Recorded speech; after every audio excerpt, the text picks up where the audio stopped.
Hi, this is Regitze from Great Advertising. Today I want to show you how you can set up your columns in Facebook Ads Manager so that you can more easily see the performance of your ads.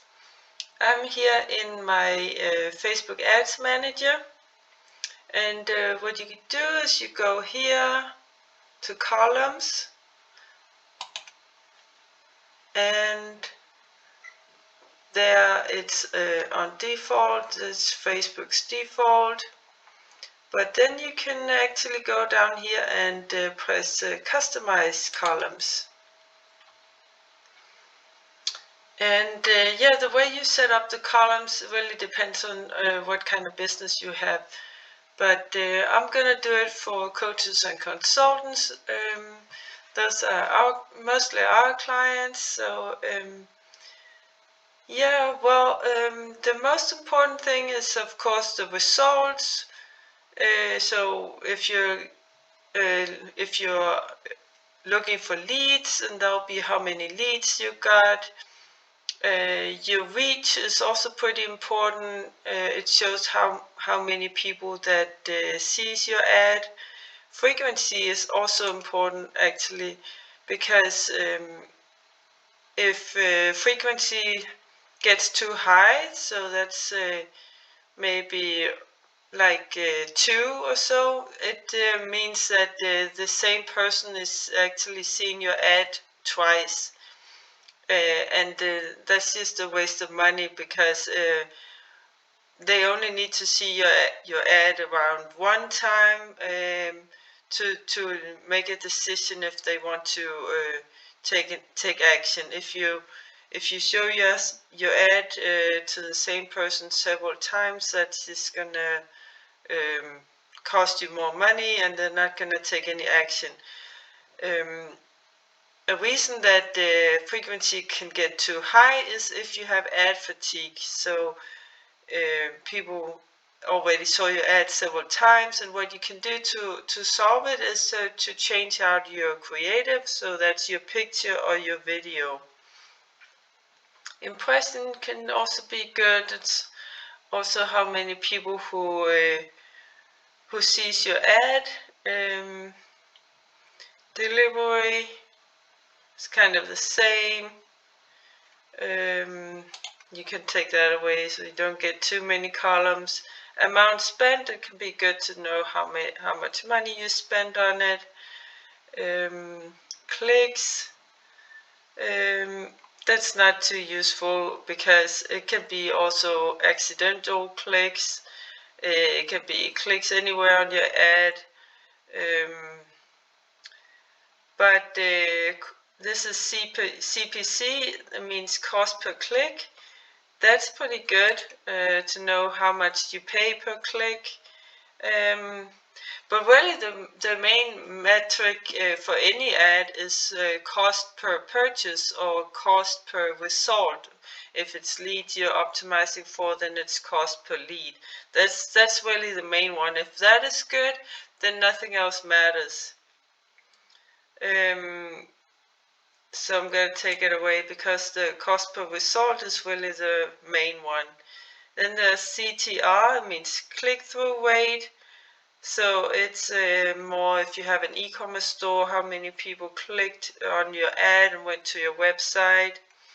It can also be if you are a coach or consultant and you want people to go to your website and maybe sign up or download a lead magnet or something. Attribution settings, don't need that. Quality ranking, that is pretty good. It shows how good of a quality that your ad is, that Facebook think your ad is, and it depends a lot on how much engagement your ad gets, and the higher quality it is, so the more engagement it gets, the cheaper you'll get, the cheaper your ad will be. So that's pretty good. Engagement, don't really need that. Conversion rate, now. Cost per result, That's good. That's important. And CPM can also be good, cost per 1,000 impressions, because if that goes up, that's also a sign of that your ad is having ad fatigue, that people saw your ad too many times and it's time to change out the picture or the creative. Cost per 1,000 account center, that's not really too useful. Page engagement, don't really need that. Page likes, that's only if you are running a page like campaign, and that'll be shown automatically then. So all these, they're not really useful for when you're running a conversion campaign and you're looking for leads. Cost per page engagement, like or follow. No, I don't need that. Messaging, also not. Here is if you have a video, if your ad is a video, then you can have some of these. Unique 2-second continuous video play, that is just, that I wouldn't use that because it's very short, 2 seconds. People can just accidentally watch 2 seconds or so, it doesn't say anything. But through play is good because if people watch your entire video, also depends on how long it is, then they're really interested. But also 25%, 50% to 75%, and so on. Some of those can also be good, and you can actually also retarget those in your when you're doing retargeting in a separate campaign. But that I'll get to that in another video. Video average playtime can also be good because it also shows how people, if people like your video. If the average playtime is high, then they like your video, of course. Otherwise, the other ones I wouldn't worry about. Also, cost per view or cost per play, I wouldn't use that. Then we get to clicks. Like I said, it can also be accidental clicks. Click-through rate again, it's how many people that go to your website. Unique click-through rate, that's the one. That's the one that actually takes you people to your website. That's the most important one. Instant experiences, I wouldn't worry about that, also not. You can look at all these, but yeah, most of them are not too important. It's more for really advanced marketers. If you're very advanced and you want to see how your ad is doing, and you have a lot of experience and know how to interpret it. But like I said, the most important thing is really the cost per result, so the cost per purchase or the cost per lead. Here it's cost per link click. Also not too important. Also not cost per unique link click. This one can be accidental clicks too. This one is when people actually click on sign up or whatever your button says, download now or whatever it is.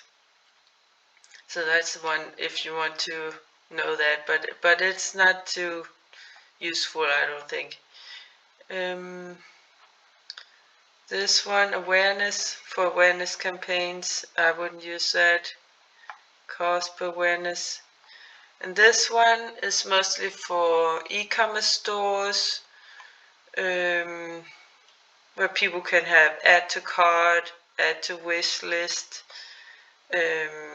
app installs, checkout initiated. Those are important for e-commerce stores. Add to cart, checkout initiated, and ROAS, return on ad spend.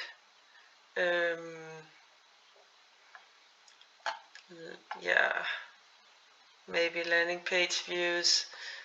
Those are the important ones. Leads. Well, you get that automatically when it's a lead campaign. This is more for e-commerce stores that can also collect leads. Purchase ROAS, and here of course purchases, that's the most important one when you have an e-commerce store. And then it has subscriptions, etc., trials, tutorials. And then it has Calendly booking confirmation page. That could be good to, if you have a button that takes people to your Calendly. Then you can see how many people who actually booked a call with you, but you'll be able to see that anyway in your calendar. Then there's just stuff like the account ID, the account name. Some of that can be good to have the name displayed, or campaign name, ad set name, or the ID, ad ID, campaign ID. I don't know. I don't use that.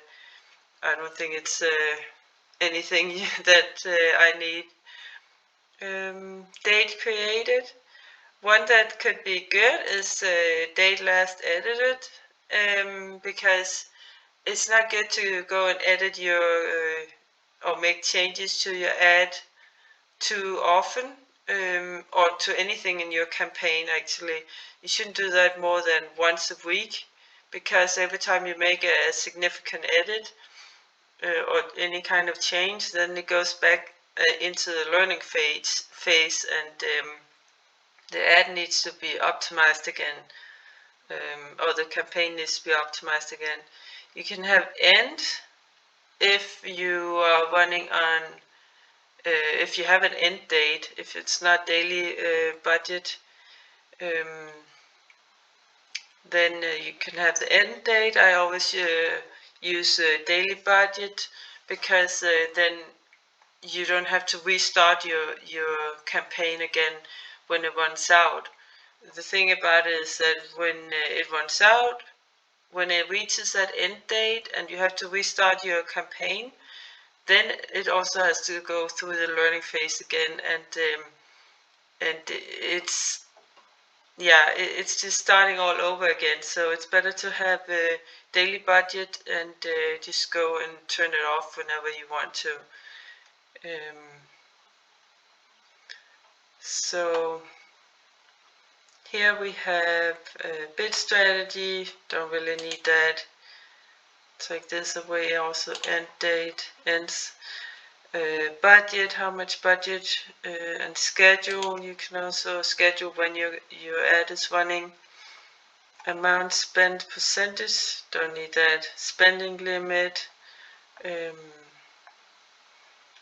location, age, that's all your targeting, page name, what Facebook page you're running it to. Don't really need that, we already know that. Pixel name, app event, etc. And if you do A/B testing, you can do some A/B testing in your campaign. Then you can see that here, add that here. Optimization, and here you have last significant edit. That's pretty good to know. Yeah, and then you can click reply or apply that, or you can actually save it as preset. So now you have all your settings, and you don't have to go through it again and set it up again. So I'll just call this example setting, and then it's saved for next time. Apply, and then it's applied, and you can see all the settings that we chose here. It applies to the ad set, also applies to both the campaign, ad set, and ads. But once you go out of your ad manager and you go in and look again, then it'll be back to the default one. So if you want to go and to put on your own settings again, then you can scroll down here and it'll be saved. You can click it here, then your settings are saved. Just so you know that you have to go in and choose them again. So yeah, that was it. I hope it was helpful.